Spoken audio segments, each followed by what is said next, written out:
नमस्कार दोस्तों, मैं रत्नेश्वर आप सभी का स्टडी 91 में स्वागत करता हूं। और कैसे हैं आप सभी? उम्मीद करता हूं आप सभी स्वस्थ होंगे, जहां भी होंगे मस्त होंगे।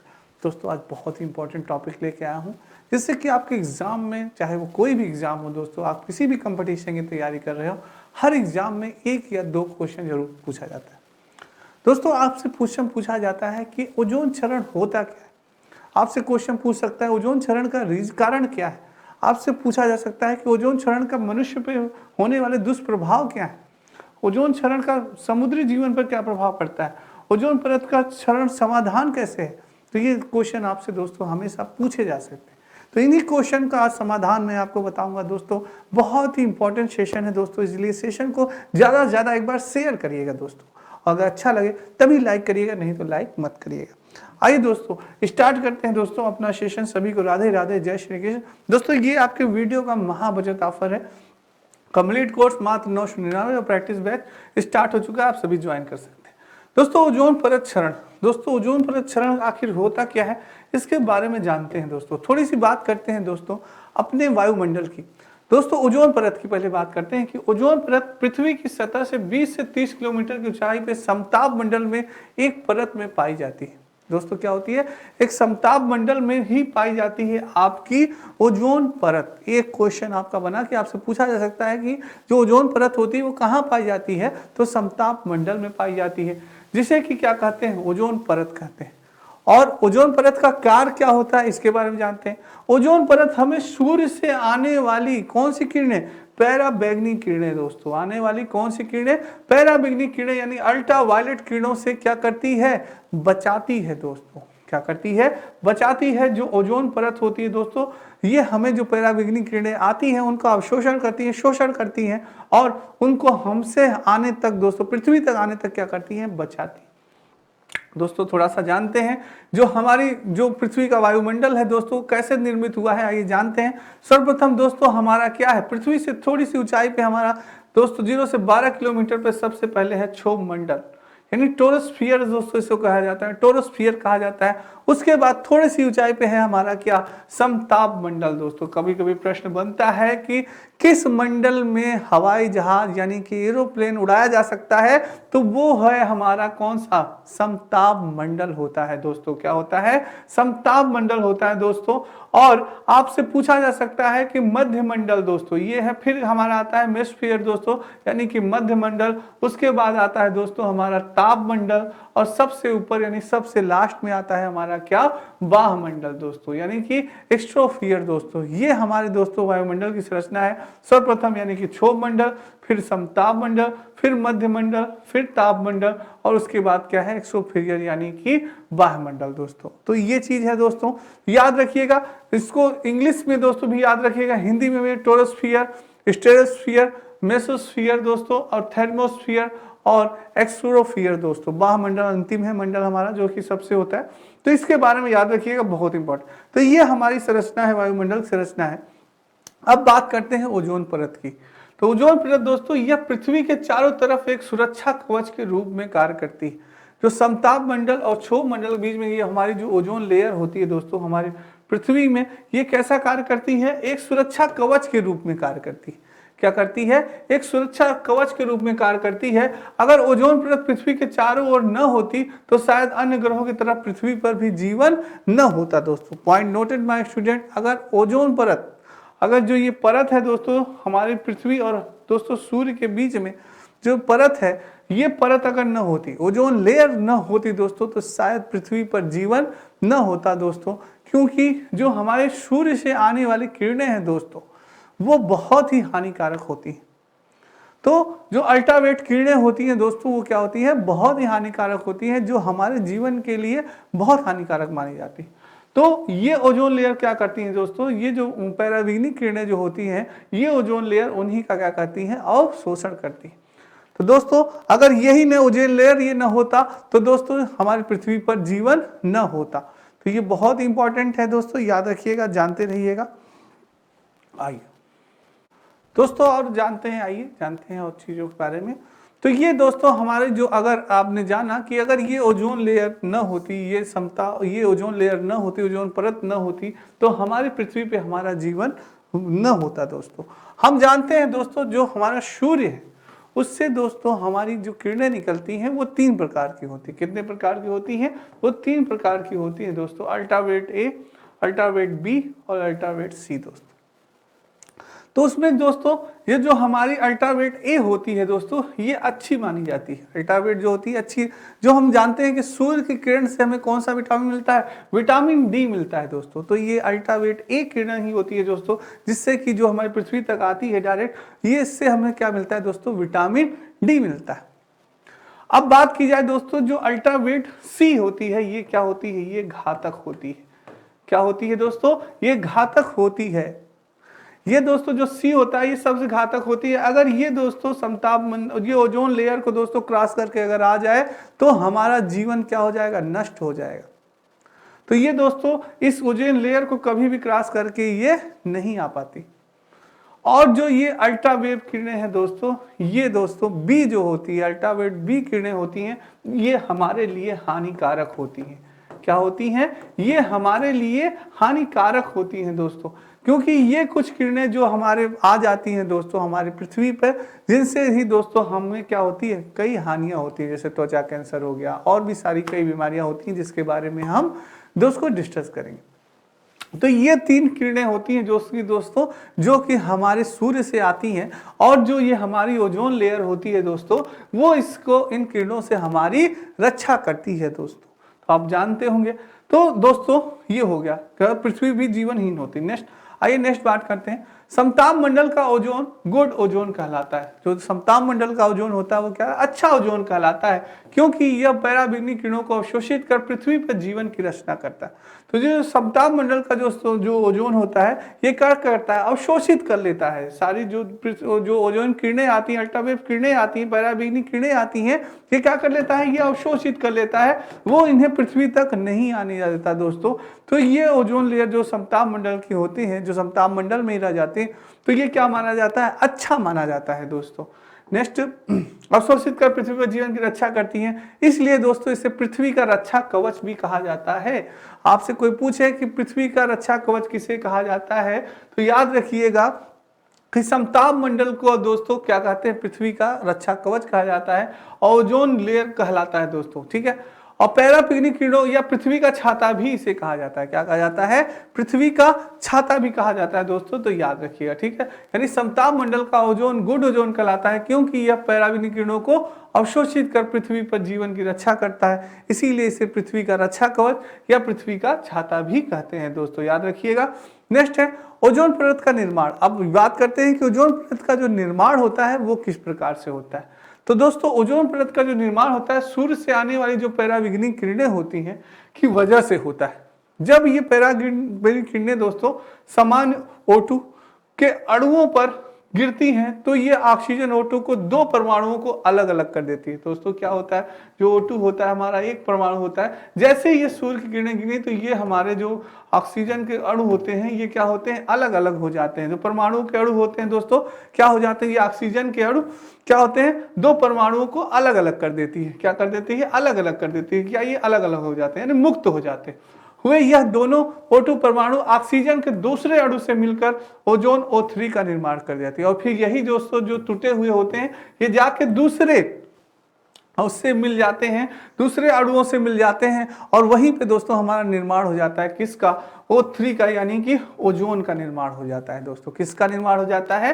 O3 का निर्माण हो जाता है दोस्तों। यानी कि जो हमारी पराबैंगनी किरणें हैं, सूर्य की जो पराबैंगनी किरणें होती हैं दोस्तों निकलती हैं, उन्हीं से हमारी O3 का निर्माण होता है दोस्तों, याद रखिएगा, ठीक है। नेक्स्ट है दोस्तों, ये आपकी दोस्तों स्टडी 91 में अपनी हिंदी और का बैच है दोस्तों। फ्री डिलीवरी सारी पुस्तकें हैं, अपनी हिंदी वीडियो पेट कॉम्बो, पेट बुक, ROR, लेखपाल, सारी पुस्तकें बहुत इंपॉर्टेंट है।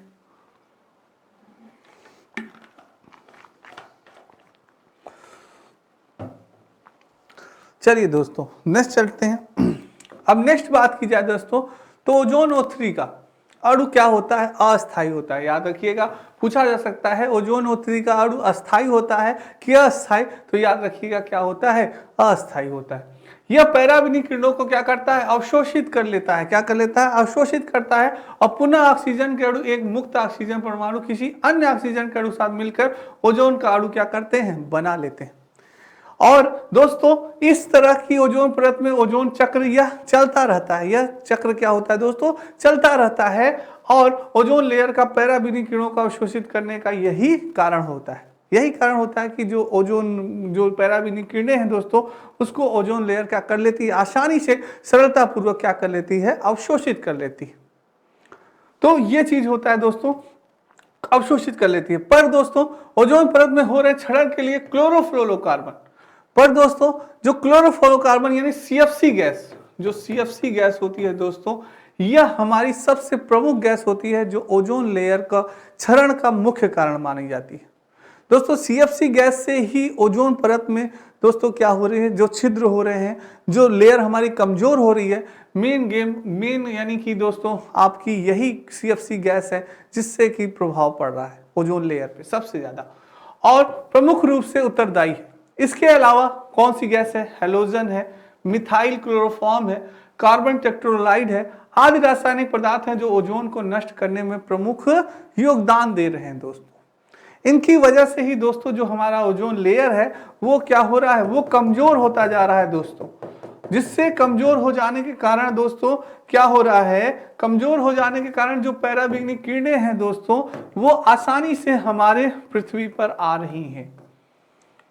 तो सीएफसी के कारण जो ये लेयर्स हैं दोस्तों ये क्या हो जाती हैं, ये क्या होती हैं, ये कमजोर होती जा रही हैं। जो अवशोषित करते हैं दोस्तों, जो अल्ट्रावायलेट किरणों को जो अवशोषित कर लेते थे वो नहीं कर पाते हैं। सीएफसी के कारण यहाँ वो कमजोर हो जाते हैं दोस्तों अणु, और क्या होते हैं वो जो ये पराबैंगनी किरणें हैं दोस्तों, ये आपकी यानी अल्ट्रावायलेट बी जो है कि वो आसानी से दोस्तों आ जाती है हमारी पृथ्वी पर, जो कि हमारे लिए बहुत हानिकारक होती है। तो आप समझ रहे होंगे दोस्तों, उम्मीद है मेरी। तो नेक्स्ट है दोस्तों, और ठीक है, तो अवशोषित करने, ये नेक्स्ट चलते हैं दोस्तों, को नष्ट करने में योगदान दे रही, और आपका इसमें हाइलोजन है दोस्तों, मिथाइल क्लोरोफॉर्म है, कार्बन टेट्राक्लोराइड है, आदि रासायनिक पदार्थ हैं जो कि ओजोन को नष्ट करने में महत्वपूर्ण योगदान दे रहे हैं। आइए और जानते हैं दोस्तों, कुछ ओजोन क्षय कारक हैं, दो पदार्थ की सूची है जो कि स्रोत जहां से वे मुक्त होते हैं। कहां से ये ओजोन जो गैसें हैं जो कि ओजोन परत को दोस्तों हानि पहुंचा रही हैं, आखिर ये कहां से आती हैं, ये जानना भी बहुत आवश्यक है। सबसे पहले क्लोरोफ्लोरोकार्बन यानी सीएफसी दोस्तों, जो कि प्रमुख है आपके ओजोन परत की दोस्तों, जो क्षति होती है सबसे ज्यादा सीएफसी गैस से ही होती है। तो दोस्तों सीएफसी गैस कहां से निकलती है आपकी, इसका दोस्तों refrigerator, air condition AC, solvents, dry clean agent आदि दोस्तों, यानी जितने भी दोस्तों आपकी जो मशीनें हैं जो कि ठंडा इन्वायरमेंट करती है, जैसे एसी हो गया, फ्रीज हो गया, ये सारी दोस्तों क्या है, ये सारी दोस्तों गैस क्या निकालती है, सीएफसी गैस निकालती है। कौन सी गैस निकालती है, ये सब सीएफसी गैस निकालती है जो कि हमारी ओजोन लेयर को क्या कर रहे हैं, कमजोर कर रहे हैं, जिस कारण से पराबैंगनी किरणें हमारे तक दोस्तों आसानी से आ जाती है, जिससे हमारे त्वचा कैंसर हो जाता है, स्किन प्रॉब्लम और भी कई सारी बीमारियां हैं, उसके बारे में अभी डिस्कस करेंगे। तो दोस्तों ये हमारा बहुत इंपॉर्टेंट। नेक्स्ट है दोस्तों, बात की जाए हेलोन्स की। हेलोन्स दोस्तों जो अग्निशमन सामान होते हैं, जिसको हम अग्निशमन सामान के प्रयोग करते हैं अग्नि आग बुझाने के लिए, उसमें भी दोस्तों हेलोन्स का प्रयोग होता है। तो वो पदार्थ भी दोस्तों बहुत ही हानिकारक है। और दोस्तों बात की जाए कार्बन टेट्राक्लोराइड की, तो कार्बन टेट्राक्लोराइड हमें कहां से मिलता है, यह आग बुझाने के यंत्र और सॉल्वेटस, वही दोस्तों कार्बन जो आग बुझाने वाला यंत्र होता है उसमें आपका क्या पाया जाता है, कार्बन टेट्राक्लोराइड पाया जाता है, जिससे कि आग बुझाई जा सके।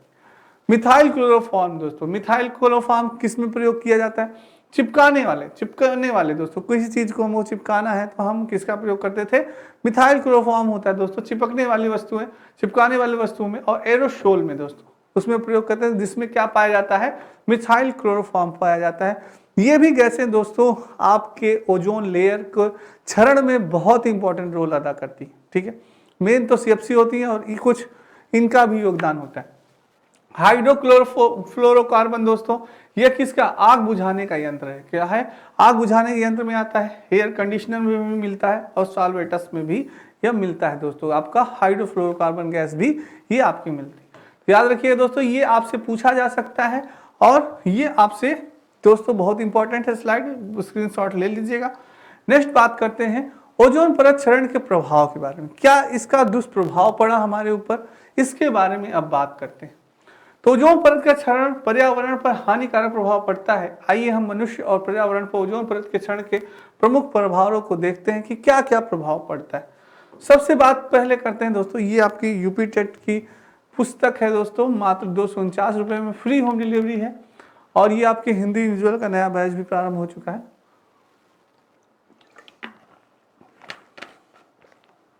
आप सभी भी ज्वाइन कर सकते हैं दोस्तों। आइए दोस्तों जानते हैं पहले, सर्वप्रथम मानव स्वास्थ्य पर इसका क्या प्रभाव पड़ रहा है दोस्तों, इसके बारे में चर्चा करते हैं। दोस्तों, ओजोन परत की कमी के कारण मनुष्य सीधे सूर्य के हानिकारक पराबैंगनी विकिरण के क्या होता है, संपर्क में आ जाता है। इसके परिणाम स्वरूप मनुष्य में गंभीर स्वास्थ्य समस्याएं हो सकती हैं। क्या समस्याएं हो सकती हैं? जैसे कि त्वचा रोग, स्किन कैंसर, सनबर्न दोस्तों, मोतियाबिंद, जल्दी बुढ़ापा और कमजोर प्रतिरक्षा, ह्यूमिनिटी आपकी जो होती है, जो ह्यूमिनिटी पावर होती है वो भी क्या हो जाती है, कमजोर हो जाती है। आप जल्दी से क्या हो गए, बुढ़ापा आ जाएगा दोस्तों, तुरंत आपके सारे जोड़ों वोड़ों में दर्द होने लगेंगे, आपको बुढ़ापा आ जाएगा। और त्वचा रोग दोस्तों तो आप जानते ही हैं, कैंसर सबसे हानिकारक बीमारी है दोस्तों। कैंसर कहते हैं कि दुश्मन को भी कैंसर ना हो दोस्तों, इतनी अधिक पीड़ा होती है कैंसर में दोस्तों कि क्या बताएं आप, कि अगर आप कभी देख लेंगे कैंसर के मरीज को जो पीड़ा होती है, उसमें इतनी दोस्तों हार्ड दवा चलती है, बताते हैं लोग कि इतनी हार्ड दवा चलती है। कभी आपने युवराज सिंह का इंटरव्यू सुना हो दोस्तों, युवराज सिंह को भी कैंसर हुआ था, तो वो दोस्तों सुन के आपकी आंख में आंसू आ जाए, पूरे बाल झड़ जाते हैं दोस्तों, इतनी हार्ड दवा होती है, सारे बाल आपके जो स्किन सारे हेयर्स होते हैं, बाल होते हैं, वो खत्म हो जाते हैं, नष्ट हो जाते हैं। तो दोस्तों सोचिए कितनी, यानी कि जो ये ओजोन लेयर्स है दोस्तों हमारे लिए कितनी इंपॉर्टेंट है, ये समताप मंडल हमारे लिए कितना इंपॉर्टेंट है दोस्तों। जो ओजोन परत है दोस्तों, अगर वो छीड़ हो गया दोस्तों, तो समताप मंडल जो ओजोन लेयर है वो छीड़ हो गई, तो वो जो उससे पराबैंगनी जो किरणें निकलती हैं वो हमारे लिए कितनी खतरनाक होती। तो ये चीज है दोस्तों, ठीक है। सनबर्न हो गया, मोतियाबिंद दोस्तों ये होता है दोस्तों, ठीक है। मोतियाबिंद भी दोस्तों आपका कारण यही है। चलिए नेक्स्ट जानते हैं जानवरों पर प्रभाव। दोस्तों जब मानव पर प्रभाव पड़ रहा है तो इसका जानवरों पर भी प्रभाव पड़ता है। पराबैंगनी विकिरण के सीधे संपर्क में आने से पशुओं में त्वचा और आंखों का कैंसर होता है। उनके अंदर भी दोस्तों त्वचा और आंखों का कैंसर होने की संभावना होती है, और जब वो संपर्क में आ जाते हैं तो उन्हें भी हो जाता है दोस्तों। तो दोस्तों सोचिए पशु तक भी प्रभावित हो जाते हैं इससे। तो पराबैंगनी विकिरण दोस्तों सोचिए कितनी खतरनाक होती है, अल्ट्रावेव्स जो होती है कितनी खतरनाक होती है। और पर्यावरण पर इसका प्रभाव दोस्तों, मजबूत पराबैंगनी किरणों से पौधों में न्यूनतम वृद्धि, जो पौधों में वृद्धि होती है, जो विकास होता है वो क्या होता है, रुक जाता है। पौधे जो हरे भरे होते हैं वो क्या हो जाते हैं, नष्ट हो जाते हैं। फूल और प्रकाश संश्लेषण भी हो सकता है, तो न्यूनतम यानी सारी चीजें कम हो जाती है। पराबैंगनी किरणों के हानिकारक प्रभाव को भी वनों को झेलना पड़ता है, वनों को भी झेलना पड़ता है सारी चीजें दोस्तों। समुद्री जीवन पर क्या प्रभाव पड़ता है? हानिकारक पराबैंगनी किरणों के संपर्क में आने से प्लैंकटन बहुत प्रभावित होते हैं। ये जलीय खाद्य श्रृंखला में अधिक प्रभावित होता है। यदि प्लैंकटन नष्ट हो जाते हैं तो खाद्य श्रृंखला में मौजूद जीव भी क्या हो जाते हैं, प्रभावित हो जाते हैं। दोस्तों प्लैंकटन हो अगर नष्ट हो गया तो जो खाद्य श्रृंखला है, जो समुद्र में दोस्तों जीवों की खाद्य श्रृंखला होती है, वो भी क्या होगी, प्रभावित हो जाएगी दोस्तों, ठीक है। नेक्स्ट है दोस्तों ओजोन परत क्षरण का समाधान। अब आइए बात करते हैं कि इसका समाधान कैसे किया जाए और उसको कैसे रोका जाए। सबसे पहले ओजोन परत की कमी एक गंभीर मुद्दा है, बिल्कुल एक बहुत बड़ी गंभीर समस्या भी है, गंभीर मुद्दा भी है, और इसे रोकने के लिए विभिन्न देशों की सरकार तथा विभिन्न कार्यक्रम शुरू किए गए। दोस्तों सभी देशों, विश्व के देश भी दोस्तों इसको रोकने के लिए प्रयास में लगे हुए, ना भारत ही नहीं पूरे विश्व की यह एक समस्या है दोस्तों, और इसको रोकने का सारे विश्व ने बहुत ही प्रयास किया, क्योंकि ये बहुत ही खतरनाक है दोस्तों। शुरू किया। हालांकि ओजोन परत के क्षरण को रोकने के लिए व्यक्तिगत स्तर पर भी कदम उठाए जाने चाहिए। व्यक्तिगत स्तर उठा सकते हैं आप, एसी, फ्रीज दोस्तों, यानी कि जो ठंडी चीजें हैं, जो इन्वायरमेंट जिससे ठंडा होता है, उनका आप कम प्रयोग करें। बहुत दोस्तों जितना उचित हो सके उतना ही प्रयोग करें। निम्नलिखित कुछ बिंदु हैं जो वैश्विक स्तर पर इस समस्याओं को रोकने में मदद करते हैं। वो क्या बिंदु है ये जानते हैं? ओडीएस के प्रयोग से बचें, यानी ओडीएस के प्रयोग से यानी ओजोन क्षयकारी पदार्थों का उपयोग कम करें। दोस्तों जो पदार्थ हैं जिससे कि आपके ओजोन लेयर्स क्या हो रहे हैं दोस्तों, जिससे छिद्र हो रहा है, उनका आप उन पदार्थों का यूज कम करें, ज़्यादा से ज़्यादा उनका प्रयोग आप कम करें। उदाहरण के लिए रेफ्रिजरेटर का प्रयोग कम करें, एयर कंडीशनर का प्रयोग कम करें, सीएफसी के उपयोग से बचें, यानी कि सीएफसी गैस जिससे निकलती है दोस्तों, उन यंत्रों से आप उपयोग उनका न करें, उनसे बचें। कोशिश करें कि भाई जितना आवश्यकता है, ठंडा पानी दोस्तों आप रखना है घड़े में रखिए। घड़े का ठंडा पानी दोस्तों शीतल होता है, पर आजकल लोग दोस्तों घड़े का पानी बिल्कुल पीना ही नहीं चाहते। दोस्तों अगर आप फ्रीज का ठंडा पानी पी रहे हैं तो आपके जोड़ों में, पैरों में बहुत ही जल्दी गठिया पकड़ सकता है दोस्तों, दर्द हो सकता है। अगर आप दोस्तों पहले के लोग सोचिए दोस्तों, पहले के लोग इतने स्ट्रांग कैसे होते थे? पहले के दोस्तों यानी कि आपके घड़े का पानी पीते थे, नल का पानी पीते थे, कुएं का पानी पीते थे दोस्तों, तो वो चीज़ थी, तो उससे उनकी इम्यूनिटी स्ट्रांग होती थी, हर चीज़ स्ट्रांग होता था दोस्तों। पर आज हम जितनी सुख सुविधाओं के बीच से घिरे हुए हैं ना, उसका कारण है दोस्तों हम और भी ज़्यादा कमज़ोर होते जा रहे हैं। तो जितना हो दोस्तों, कहा जाता है साधारण जीवन उच्च विचार, सिंपल लाइफ हाई थिंकिंग। तो जितना हो सके साधारण जीवन रखिए और उच्च विचार रखिए दोस्तों, और आपका स्वास्थ्य भी क्या होगा, सही रहेगा। नेक्स्ट है दोस्तों, ये आपके यूसी नेट पेपर का दोस्तों कंप्लीट कोर्स बैच प्रारंभ हो चुका है। मात्र 999 रुपये में आप ज्वाइन कर सकते हैं। चलिए दोस्तों, आइए दोस्तों नेक्स्ट, वाहनों का प्रयोग कम से कम करें। दोस्तों जो लोग वाहनों का प्रयोग कर रहे हैं, कम से कम करें। वाहनों की बड़ी मात्रा में ग्रीन हाउस गैस का उत्सर्जन करते हैं, जो कि ग्लोबल वार्मिंग के साथ साथ ओजोन क्षरण का भी कारण बनते हैं। दोस्तों जो ग्लोबल वार्मिंग है, वाहनों से जो धुएं निकलते हैं उससे होता है, और ओजोन क्षरण में भी इसका बहुत ही महत्वपूर्ण योगदान होता है। इसलिए जितना हो सके वाहनों का प्रयोग कम करें। दोस्तों लोग थोड़ी थोड़ी जगह थोड़ी सी दूरी पे भी जाना है तो मोटरसाइकिल से जा रहे हैं। अरे भाई आप साइकिल से जा सकते हैं, पैदल जा सकते हैं, पैदल जाएंगे आपका स्वास्थ्य सही होगा। थोड़ा सा भी कार है कुछ ही दूरी पे दोस्तों, आज के यंगस्ट जो नवयुवक होते हैं वो भी नहीं जाना चाहते। तो दोस्तों भेजिए, बच्चों को भेजिए कि चलो भाई इतनी दूर है, जाओ पैदल जाओ। तो वो चीज़ है दोस्तों, तो ये आप कर सकते हैं। तो आप जब स्वयं दोस्तों इसके पर अग्रसर होंगे तो आप इसको रोक सकते हैं, नहीं तो आने वाले समय में दोस्तों इन्वायरमेंट ऐसा हो जाएगा कि जिसकी कल्पना करने से रूह कांप जाती है। तो दोस्तों इस चीज़ को आप हम सब जिम्मेदार हैं। तो जहाँ तक हो सके इसे हमें क्या करना है, कम करना है, सुरक्षा करनी, रोकनी है दोस्तों, ठीक है।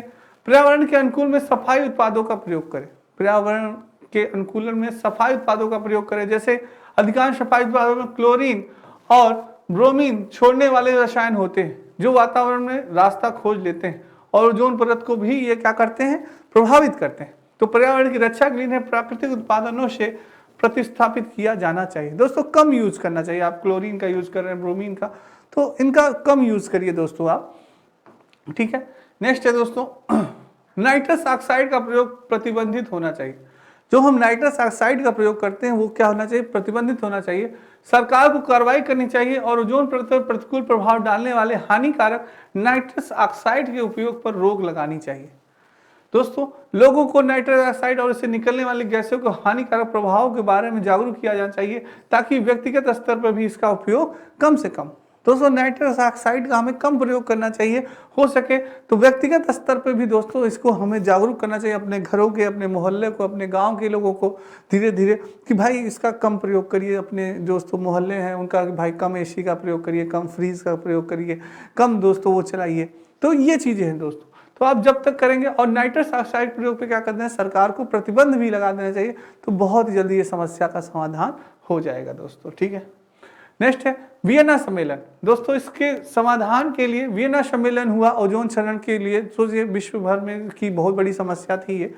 तो ओजोन क्षरण के मुद्दे पर अंतर्राष्ट्रीय समझौते हेतु अंतर सरकारी वार्ता वर्ष 1981 में प्रारंभ हुई। कब हुई? 1981 में प्रारंभ हुई। मार्च 1985 में ओजोन परत के संरक्षण के लिए वियना में एक विश्व स्तरीय सम्मेलन हुआ। विश्व स्तरीय सम्मेलन रखा गया कि भाई बहुत बड़ी समस्या है, इसको आइए देखते हैं किससे दूर किया जा सकता है, क्या समाधान है, किसका समाधान निकाला जाए। तो सम्मेलन हुआ जिसमें ओजोन संरक्षण से संबंधित अनुसंधान पर अंतर सरकारी सहयोग, ओजोन परत की सुव्यवस्थित तरीके से निरीक्षण और क्लोरोफ्लोरोकार्बन गैसों की निगरानी और सूचनाओं के आदान प्रदान जैसे मुद्दों पर गंभीरता से चर्चा की गई कि भाई जिससे दिक्कत हो रही है आपके ओजोन परत पे, तो उसको क्या किया जाए, उसको उस गैसों को रोका जाए, उन गैसों का कम प्रयोग किया जाए। तो ये सारी चीजें आपकी चर्चाएं हुई दोस्तों आपके इस जगह पे। नेक्स्ट हुआ दोस्तों, ये आपके हिंदी रिजल्ट का नया बैच प्रारंभ, मात्र 999 में बच्चे ज्वाइन कर सकते हैं।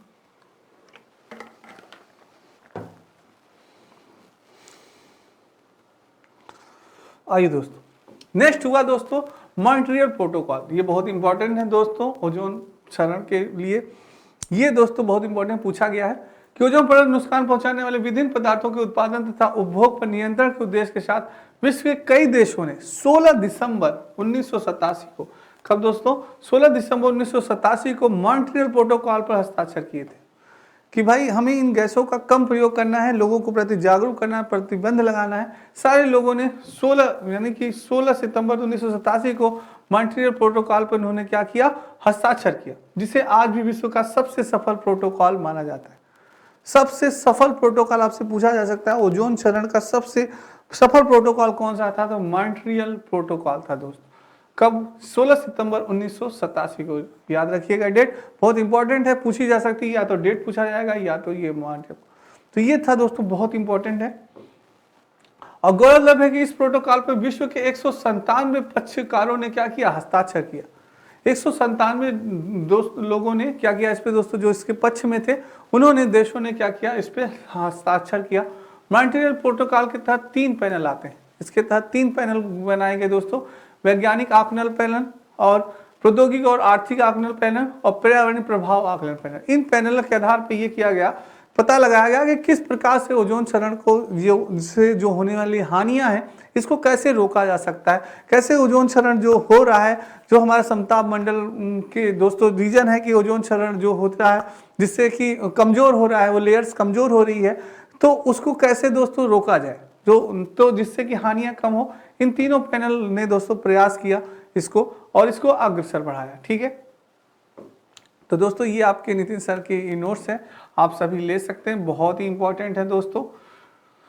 तो दोस्तों आज की क्लास आपको कैसी लगी दोस्तों? बहुत इंपॉर्टेंट क्लास थी दोस्तों, एक बार 2 बार देखिएगा, बहुत इंपॉर्टेंट है, पढ़िएगा, ये आपके लिए बहुत ही इंपॉर्टेंट है, आपके एग्जाम में से प्रश्न बनते हैं दोस्तों। ठीक है, आज के लिए इतना ही, कल फिर मिलेंगे बहुत ही इंपॉर्टेंट टॉपिक के साथ। तब तक राधे राधे, जय श्री कृष्ण दोस्तों और जय हिंद दोस्तों।